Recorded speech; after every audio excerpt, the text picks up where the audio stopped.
The Bologna massacre was a terrorist bombing of the central station at Bologna, Italy, on the morning of the 2nd of August 1980, which killed 85 people, and wounded more than 200. The attack has been attributed to the neo-fascist terrorist organization Nuclei Armati Rivoluzionari, although many other theories have been proposed, especially in correlation with the strategy of tension bombing. At 10:25 a.m., a time bomb contained in an unattended suitcase detonated inside an air-conditioned waiting room, which, the month being August, was crammed full of people. The explosion destroyed most of the main building and hit the Ancona Chiasso train that was waiting at the first platform. The blast was heard for miles. The roof of the waiting room collapsed onto the passengers, which greatly increased the total number killed in the terrorist attack. On that summer Saturday, the station was full of tourists and the city was unprepared for such a massive incident.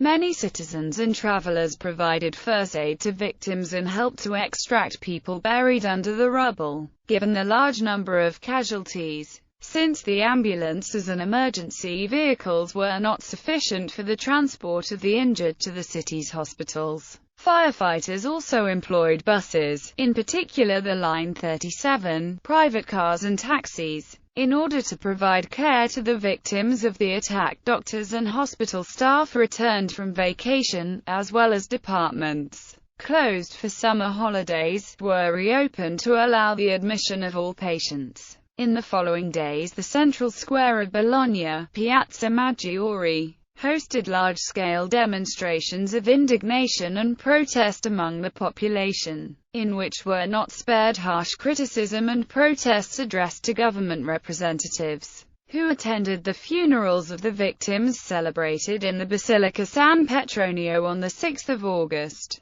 The only applause was reserved for the Italian President Sandro Pertini, who arrived by helicopter in Bologna at 17:30 on the day of the massacre, and said in tears in front of reporters, "I have no words. We are facing the most criminal enterprise that has ever taken place in Italy." The bus No. 37, together with the clock stopped at 10:25, remained a symbol of the massacre. The attack was recorded as the worst atrocity in Italy since World War II. Investigations. The next day, police investigators found metal fragments and scraps of plastics near the source of the explosion. The bomb was later found to be composed of 23 kilograms of explosive, a mixture of 5 kilograms of TNT and composition B, improved from 18 kilograms of T4. The Italian government, led by Christian Democrat Prime Minister Francesco Cossiga, first assumed the explosion to have been caused by an accident.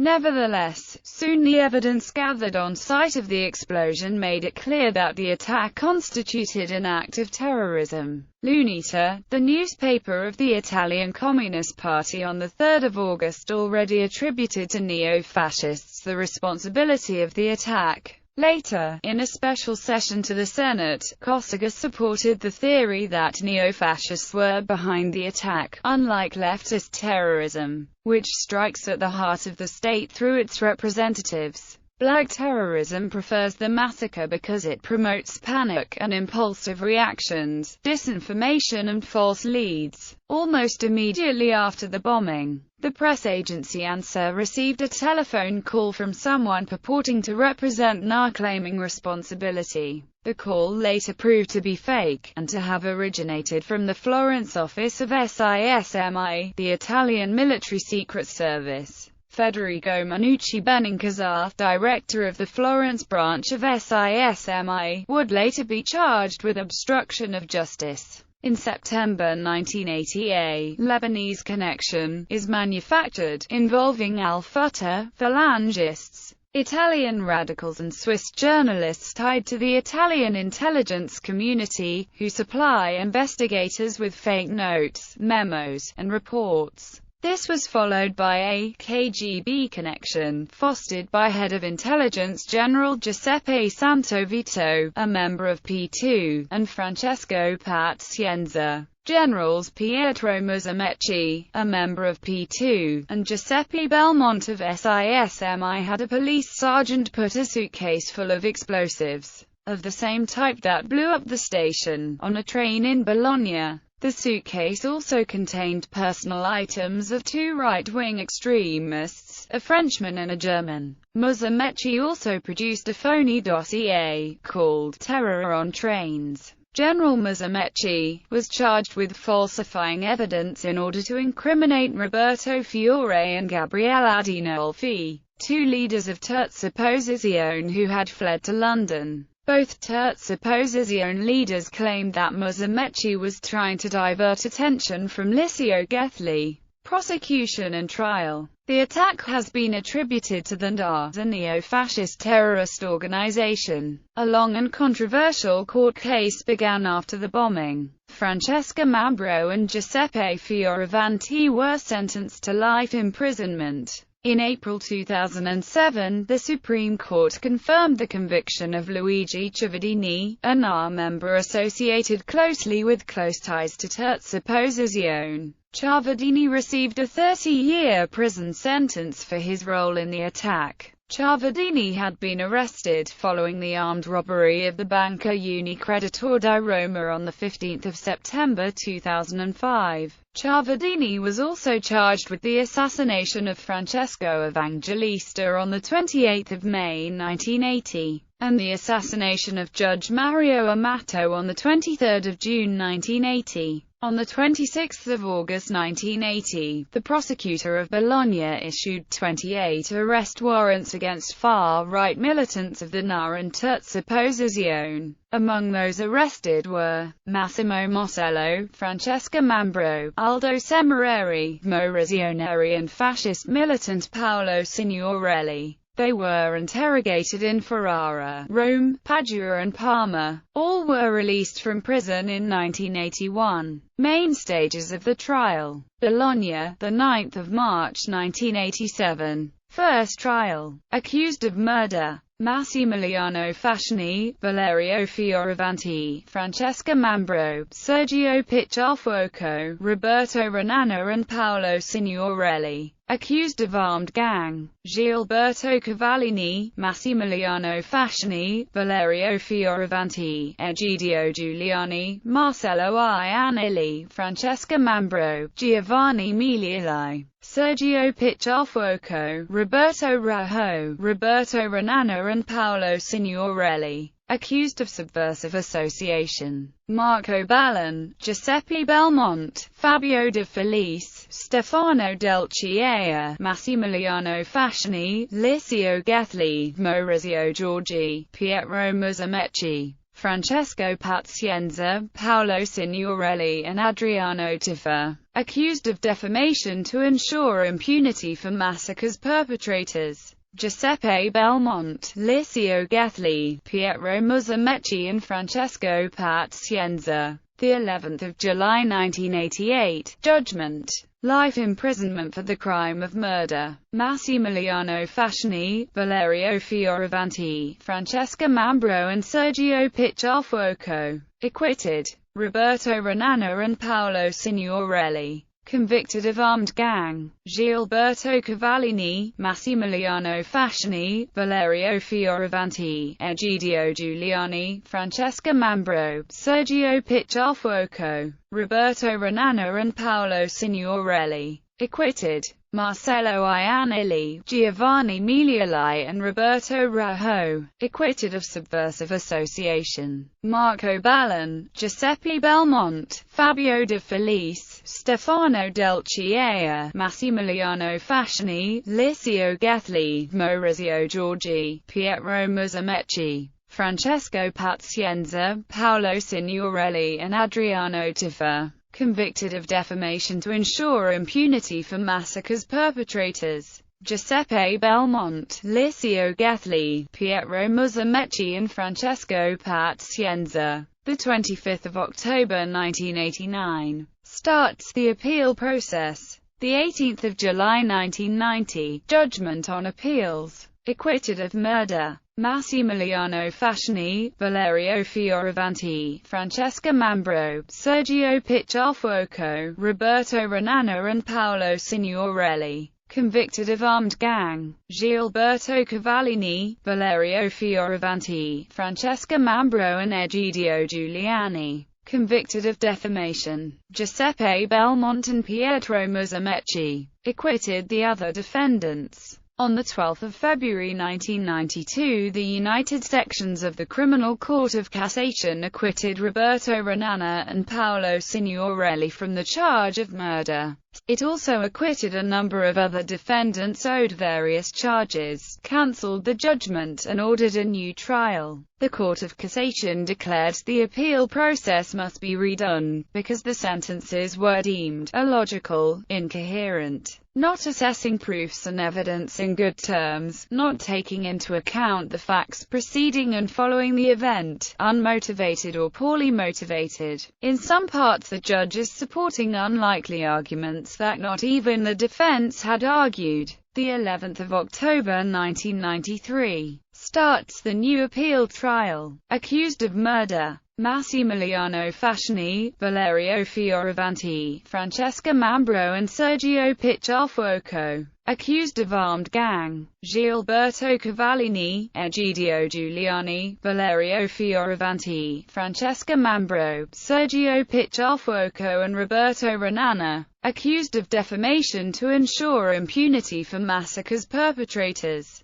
Giuseppe Belmont, Licio Gethli, Pietro Musumeci and Francesco Pazienza. 16 May 1994. Judgment: life imprisonment for the crime of murder. Valerio Fioravanti, Francesca Mambro and Sergio Picciafuoco. Acquitted. Massimiliano Fasciani. Convicted of armed gang: Gilberto Cavallini, Valerio Fioravanti, Egidio Giuliani, Francesca Mambro and Sergio Picciafuoco. Acquitted. Roberto Renana. Convicted of defamation to ensure impunity for massacres perpetrators: Giuseppe Belmont, Licio Gethli, Pietro Musumeci and Francesco Pazienza. 23 November 1995, the Supreme Court confirmed the sentence, ordering a new trial for Picciafuoco. Confirmation of life imprisonment to the neo-fascists Valerio Fioravanti and Francesca Mambro,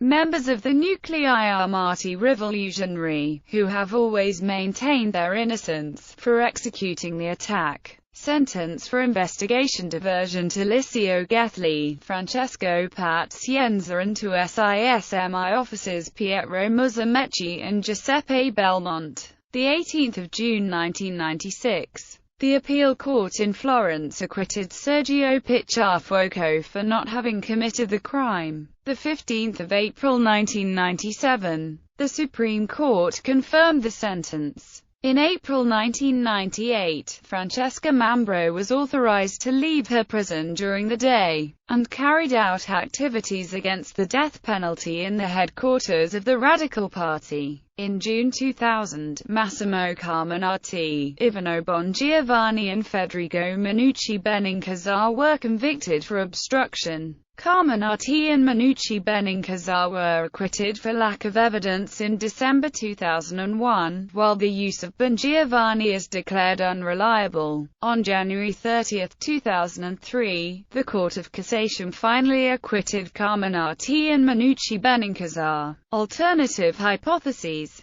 due to the protracted legal procedures over the years and the numerous proven false leads, there developed a number of assumptions and divergent political interpretations around to the real perpetrators and masterminds of the attack. One hypothesis is that it was a right-wing bomb against a famously left-wing city. Another theory suggests that officials in the Italian Secret Service were involved along with members of the secret organization known as the P2. In an annex published in fascicles in 1994 of the right-wing weekly L'Italia settimanale, entitled History of the First Republic, it has given a particular interpretation of the massacre, linked with Ustica massacre and then compared to the cases of Enrico Mattei and Aldo Moro. Without disputing the court rulings that have recognized the perpetrators, the text is intended to indicate the masterminds. The text continues with, Italy since the birth of the First Republic was, as everyone knows, a country with limited sovereignty now, when, for immediate issues has, rarely, made choices that have been found contrary to the covenants to which I said, it made. As said in a mafia political diplomatic terms, scarro, a bad mistake. And like in the mafia, when a kid is wrong he ends up in some concrete pillar or is deprived of a relative, so it is among states. When any country is wrong, one does not declare war, but it sends a warning, as a bomb exploding in a square, on a train, a ship, etc., etc. Between 1999 and 2006, during the sessions of the Parliamentary Commission of Inquiry on Terrorism in Italy and on the causes of the failure to identify those responsible for the massacres, and then of the Commission of Inquiry on the Matrichin dossier and the activity of the Italian intelligence, new elements have emerged on international terrorist networks and the Italian secret services of the former Soviet bloc and major Arab countries like Syria, Lebanon, Libya, South Yemen and Iraq. With this information it was possible to pick up the threads of a plot hidden for 25 years and discover the key points of a secret agreements with the Palestinian leadership, the background to the arms trafficking between the PFLP and Italy, the threats to the Italian government for the seizure of missiles and the arrest of the PFLP leader in Italy, Abbassala Anzar, in Ortona, the ties of the terrorist Abbassala Anzar with the internationalist Ilich Ramirez Sanchez, alias Carlos, the warning of the Italian anti-terrorist secret service 3 weeks before the massacre, the failure of the Italian intelligence operations to avoid retaliatory action, the arrival in Italy on 1 August 1980 of Thomas Kram, of a German terrorist group linked to Carlos and the Palestinians, and present in Bologna on the day of the massacre. Faced with this evidence, on 17 November 2005 the Bologna prosecutor opened a case against unknown persons. According to media reports in 2004, taken up again in 2007, Francesco Cossiga, in a letter addressed to Enzo Fragala, leader of the insection in the Matrichin Committee, suggests a Palestinian involvement behind the attack. In addition, in 2008 former President Francesco Cossiga gave an interview to BBC in which it reaffirmed its belief that the massacre would not be attributable to black terrorism, but to an incident of Palestinian resistance groups operating in Italy. He declares also being convinced of the innocence of Francesca Mambro and Giuseppe Valerio Fioravanti. The PFLP has always denied responsibility. In 2005, from his cell in Paris, the pro-Palestinian terrorist Ilich Ramirez Sanchez Carlos stated that the Matrichin Committee attempts to falsify history, and that they were the CIA and the Mossad to hit in Bologna, with the intent to warn and punish Italy for its relations of mutual trust with the PLO, who had secretly pledged not to hit Italy in exchange for some protection. Following the 2006 arrest of former Argentine AAA member Rodolfo Almiron, Spanish lawyer José Angel Pérez Nieves declared that it was probable that Almiron participated, along with Stefano Del Chiesa and Augusto Caucci, in the 1980 bombing in Bologna's train station, but the Argentine Supreme Court refused in 1998 to extradite Caucci to Italy. In May 2007, the son of Massimo Sparta declares, "My father in the history of the Bologna process has always lied."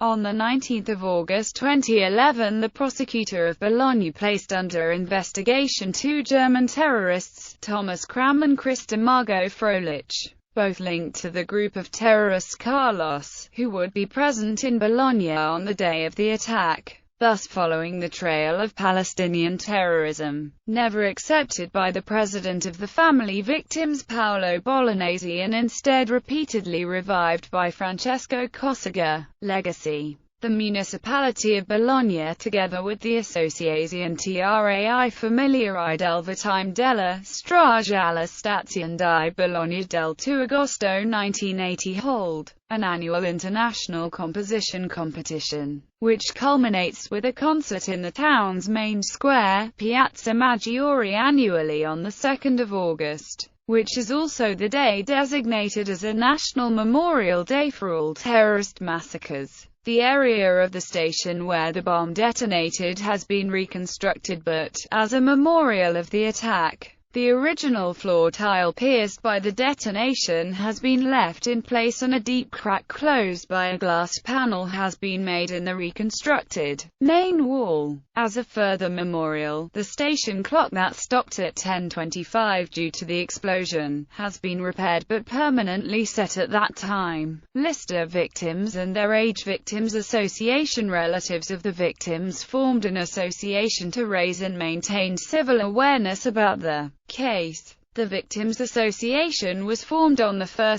June 1981 in order to get due justice with possible initiatives. Made up initially of 44 people, the number of members later grew to 300 elements. The association in the years following the massacre remained active, both for the memory of the massacre and to propose initiatives that were added to the investigation. Quarterly, its components are used to go to the court, in order to meet prosecutors and, out of the meeting, even launching a news conference for information on the state of things. On 6 April 1983, the association, together with the associations of victims of the massacres of Piazza Fontana, Piazza della Loggia and Italicus train, formed, based in Milan, the Union of Relatives of Victims to Massacres.